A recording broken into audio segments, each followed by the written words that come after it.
কে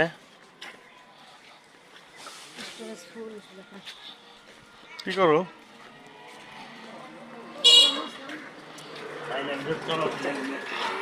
কাটি কাটি কত করে কেজি কেজি নেই না কুড়ি কত?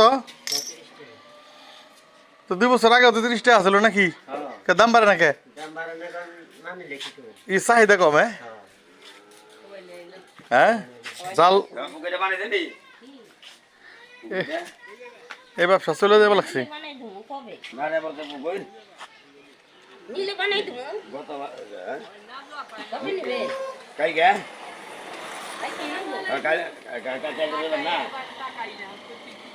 বিকালে